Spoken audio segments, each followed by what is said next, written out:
শিক্ষকদের বেতন কম হওয়ায় তুলনামূলক মেধাবীরা এই মহান পেশা বেছে নিচ্ছে না।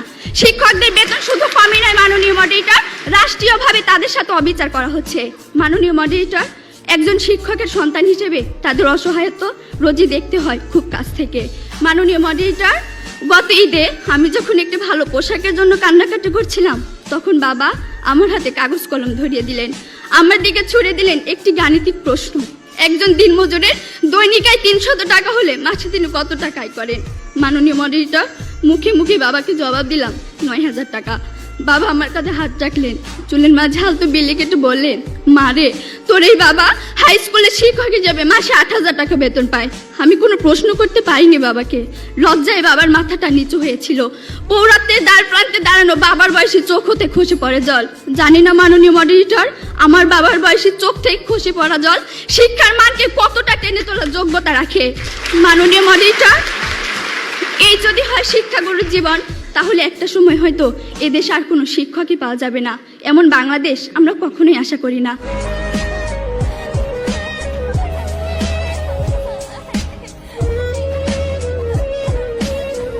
আমার বড় বোন শেফালি গত মাসের 10 তারিখে জরায়ু ক্যান্সার মারা যায়। আপু পড়ালেখায় খুব ভালো ছিল। যেদিন তাকে প্রথম দেখতে আসে সেদিন তার শেখে কান্না। আপুকে ধমক দিয়ে দাদিমা সেদিন বলেছিল, এই গেদি ঘরে গাছ থাকলে মানুষে ঢিল দিবই। শুধু ঢিল পড়েনি মাননীয় মডারেটর, এক দেখাতে বিয়ে দিনক্ষণ ঠিক হয়ে যায়। আপু রোজ কাঁদতো, জানালার বাইরে শিউলি তলায় পড়ে থাকা ফুলগুলোর দিকে তাকিয়ে থাকতো অপলক। আমাকে কাছে ডেকে বলতো, ঝরে যাওয়া ফুল আর তার মধ্যে নাকি কোনো পার্থক্য নেই। এর আগের দিন রাতে আপু বাবার পা জড়িয়ে ধরে জন্মের কান্না কেঁদেছিল, চিৎকার করে বলেছিল, আব্বা গো এই বিয়া ভাঙ্গা দেন, বিয়া দিলাম মইরা যাবো।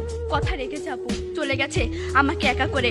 মাননীয় মডারেটর, আইন তো তখনও ছিল, তারপরও কেন সেই আইন আমার বোনের নিরাপত্তাটুকু দিতে পারেনি? অথচ মাননীয় মডারেটর, আমার বাবা মা আমার পরিবার যদি সচেতন হতেন তাহলে শেফালিরা কোনোদিন ঝরে যা শিলে ফুলতে পারতো না। তাই আমরা বিশ্বাস করি মাননীয় মডারেটর, সচেতনতাকে বাদ দিয়ে কেবল আইন দ্বারা বাল্য বিবাহ বন্ধ করা কোনোভাবেই সম্ভব নয়। তার সমস্ত বক্তব্য জুড়েই যে আমরা দেখেছি যে আবেগ এবং আমাদের সমাজের যে করুণ চিত্র এবং অসহায় বাবা মায়ের কথা তুলে ধরলো, সেটি নিশ্চয়ই এই সমাজে রাষ্ট্র যদি অনুষ্ঠান দেখে থাকে তারা তাদের বিবেচনায় আনবে এবং তারা অবশ্যই এই বাল্য বিবাহ প্রতিরোধ করে আজকের আমাদের যে কন্যা শিশু,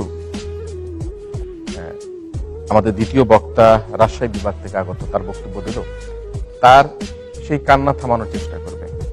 আমরাও আজকে প্রতিজ্ঞাবদ্ধ অনুষ্ঠানের মধ্যে দিয়ে ব্র্যাকের আয়োজিত যে আমরা বাল্য বিবাহ যেখানেই দেখবো সেখানে প্রতিরোধ করার চেষ্টা করব। 1971 7 কোটি বাঙালির কণ্ঠে সেদিন ধ্বনিত হয়েছিল, মোরা একটি ফুলকে বাঁচাবো বলে যুদ্ধ করি, মোরা একটি মুখের হাসির জন্য অস্ত্র ধরি। 44 বছর কেটে গেল, এখন 2015। মাননীয় মডারেটর, বর্তমান প্রেক্ষাপটে নতুন আঙ্গিকে যদি গানটিকে আবার গাইতে বলা হয় তাহলে তার প্রথম লাইনটি হবে, মোরা একটি ভালো কাজের জন্য যুদ্ধ করি। প্রতিপক্ষ, এই যখন চরম বাস্তবতা, তখন আপনার মানবিক শিক্ষা আমাকে সেই একটি ভালো কাজের নিশ্চয়তা টুকু দিতে সক্ষম কিনা দয়া করে তা বলে যাবেন। মাননীয় মডারেটর, সবশেষে ব্যবহারিক শিক্ষা ও মানবিক শিক্ষাকে তুলনা করতে এই বিতর্ক মঞ্চকে সাক্ষী হিসেবে দাঁড় করছি। মানবিকতার জায়গায় দাঁড়িয়ে ব্র্যাকের কল্যাণে আমরা বিভিন্ন সামাজিক সমস্যা নিয়ে বিতর্ক করছি, কিন্তু এটিএন বাংলার স্টুডিও, এই ক্যামেরা, এই প্রযুক্তি যদি আমাদের পাশে এসে না দাঁড়াতো তাহলে আমাদের যুক্তি, আমাদের তর্ক এদেশের লাখো কোটি মানুষের হৃদয়ে পৌঁছে দেওয়া সম্ভব হতো না। প্রতিপক্ষ, প্রযুক্তি তো ব্যবহারিক শিক্ষারই একটি অংশ। এই সত্য উপলব্ধি করার পরও কি ব্যবহারিক শিক্ষার প্রয়োজনীয়তাকে অস্বীকার করবেন? প্রশ্ন রইল। মাননীয় মডারেটর, ব্যবহারিক শিক্ষাকে কাজে লাগিয়ে আমরা যদি দেশটাকে উন্নত করতে পারি তাহলে দেশের প্রতিটি মানুষের সুখী জীবন নিশ্চিত হবে এবং বেজে উঠবে মানবিকতার জয়গান। তাই পরিশেষে বলতেই হয়, ব্যবহারিক শিক্ষায় যত বেশি উন্নত হবে দেশ, পথ হারাবে না বাংলাদেশ। প্রতিপক্ষ, আইন দিয়ে যদি সকল সমস্যার সমাধান করা যেত তবে কেন আমরা দুর্নীতির অভিশাপ থেকে মুক্ত হতে পারছি না? কেন আইনের ফাঁক দিয়ে বেরিয়ে যাচ্ছে অপরাধীরা?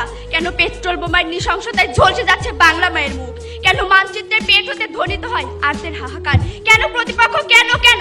আশা করি আমার সকল কেনর উত্তর পাবো। নৌকা ঘাটে ভিড়াতেই ভেসে আসে কান্নার শব্দ, কে যেন কাঁদছে। নৌকার পাটাতনে দাঁড়ানো মেয়েটির দিকে তাকালাম, বেনি করা চুল লাল আর সবুজ ফিতায় বাঁধা। দূর থেকে বেনির শেষ প্রান্তটা পতাকার মতো মনে হয়। ঠোঁটে লিপস্টিক নেই, নাকের উপর মস্ত বড় নাকফুলটাকে মনে হয় আগ্নেয়গিরি জ্বালা মুখ। মেয়েটির কাজল ধোয়া চোখের পানি কপল গড়িয়ে ঝরে পড়ে।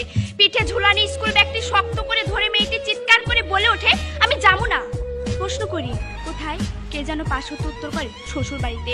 ঠিক এভাবে বাসন্তীদের জীবনের বসন্তগুলো মুছে যায় সিঁদুরের রঙে।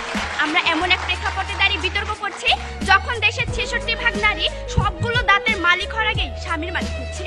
আমরা এমন এক প্রেক্ষাপটে দাঁড়িয়ে বিতর্ক করছি যখন দেশে বাল্য বিবাহ নামে নারীদেরকে ঠেলে দেওয়া হচ্ছে শারীরিক নির্যাতনের দিকে, যা বন্ধের প্রয়োজন সচেতনতার বলয় গড়ে তোলা।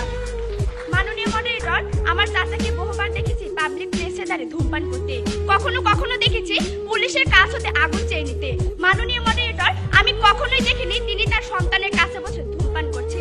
প্রতিপক্ষ, আমরা যদি ঘটনাটিকে দুটি দিক থেকে চিন্তা করি তাহলে দেখতে পাই একদিকে 100 টাকা জরিমানার ভয় চাচা ধূমপান করা থেকে বিরত থাকতে পারছেন না, অন্যদিকে তার সন্তানের ক্ষতির কথাটি চিন্তা করে তিনি ধূমপান করা থেকে বিরত থাকছেন। মাননীয় মডারেটর, আমরা ঠিক এই জায়গাটিতেই বিতর্ক করছি যখন বিবেকের আদালতে দাঁড়িয়ে প্রতিটি মানুষ ভালো মতের বোধটি অর্জন করবে, ঠিক তখনই তাদের মধ্যে তৈরি হবে সচেতনতা এবং ঘুচে যাবে বাল্য বিবাহের অভিশাপ। মাননীয় মডারেটর, কাজ না পেয়ে দেশের লাখো কোটি মানুষ যখন বেকার হয়ে জাতির ঘাড়ে নিঃশ্বাস ফেলছে, তখন প্রতিপক্ষের মানবিক শিকার পুঁথিপাঠ শুনে মনের ডায়েরিতে ভেসে ওঠে রফিক আজাদের সেই কবিতা, ভাত দে হারামজাদা নইলে মানচিত্র চিবে খাবো। মাননীয় মডারেটর, ক্ষুধার্ত মানুষ যখন পেটে পাথর বেঁধে সান্ত্বনার গল্পটিকে লম্বা করে, তখন হৃদয়ের সেলুলয়েডে জেগে ওঠা সুকান্ত বলে ওঠে, ক্ষুধার রাজ্যে পৃথিবী গদ্যময়, পূর্ণিমার চাঁদ যেন ঝলসা নেই।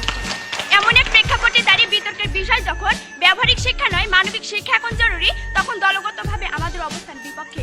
ধন্যবাদ মাননীয় মডারেটর আমাকে বক্তব্য দানের সুযোগ দেওয়ার জন্য। মাননীয় মডারেটর, বিতর্ক মানে শুধু ছকে বাঁধা কিছু কথা ফুলঝুরি নয়, সামাজিক দায়বদ্ধতা একটি বড় প্রশ্ন। সেই জায়গায় দাঁড়িয়ে প্রতিপক্ষ যদি মানবিক শিক্ষার মাধ্যমে বেকারত্ব দূর করা কিংবা জনসংখ্যাকে জনশক্তিতে রূপান্তর করার স্বপ্ন দেখেন, তাহলে তা হবে আইকারুসের মোমের পাখায় ভর করে আকাশ ওড়া স্বপ্নের মতোই অলিপা বাস্তব। মাননীয় moderator, Bangladesh millennium development goal অর্জনের পথে মাত্র 2 ধাপ পিছিয়ে, যার একটি হলো আর্থসামাজিক উন্নয়ন। এখন সেই আর্থসামাজিক উন্নয়নের পথে প্রথম বাধা হলো বেকারত্ব। লক্ষ্য করুন প্রতিপক্ষ, বিশ্ব শ্রম সংস্থা ILOর হিসাব মতে বর্তমানে বাংলাদেশে বেকার জনগোষ্ঠীর সংখ্যা 2,40,00,000, যা দেশের মোট জনসংখ্যার 13.4%। প্রতিবেদনে আরো বলা হয় প্রতি বছর 22 লাখ মানুষ শ্রম বাজারে প্রবেশ করছে, যার মধ্যে কাজ পাচ্ছে মাত্র 7 লাখ মানুষ। মাননীয় মডারেটর, শিক্ষিত বেকারদের সম্পর্কে বাংলাদেশ উন্নয়ন গবেষণা প্রতিষ্ঠানের senior research fellow doctor Nazrin Ahmed বলেন, শিক্ষিত বেকার আমাদের নিজেদের তৈরি। যাদের শিক্ষিত বলা হচ্ছে তারা অনেকটাই গদবাঁধা নিয়মে শিক্ষিত। কারিগরি ও কর্মমুখী জ্ঞান সম্পন্ন মানুষ না থাকার কারণে দেশের অনেক প্রতিষ্ঠান যোগ্য ব্যক্তি খুঁজে পাচ্ছে না। প্রতিপক্ষ, এবার আমার প্রশ্ন হলো, কারিগরি বা কর্মমুখী শিক্ষা, যেটাকে আমরা ব্যবহারিক শিক্ষা বলছি, সেই শিক্ষাকে বাদ দিয়ে মানবিক শিক্ষার মাধ্যমে বেকার সমস্যার সমাধান করে কিভাবে সমৃদ্ধ বাংলাদেশ গড়বেন? প্রশ্ন রইল। মাননীয় মডারেটর, প্রতিপক্ষের প্রথম ও দ্বিতীয় বক্তা জোরালো ভাবে মানবিক শিক্ষার কথা বলে গেলেন, অথচ মাননীয় মডারেটর, বেকারত্বের অভিশাপ মেনে নিয়ে একজন যুবক যখন মাত্র 500 টাকার বিনিময়ে এক হাতে জীবন আর অন্য হাতে পেট্রোল বোমা নিয়ে মানবিক শিক্ষাকে কৌতুকময় করে তোলে, তখন প্রতিপক্ষ আপনারা কোনটিকে অধিক গুরুত্ব দিবেন? ব্যবহারিক শিক্ষায় শিক্ষিত করে কাজের সুযোগটি তৈরি করে দিবেন, নাকি ওই যুবকের সামনে মিনতি করে বলবেন, খোকা মানুষত্ব মহাপাপ, চলো ঘরে ফিরে চলো?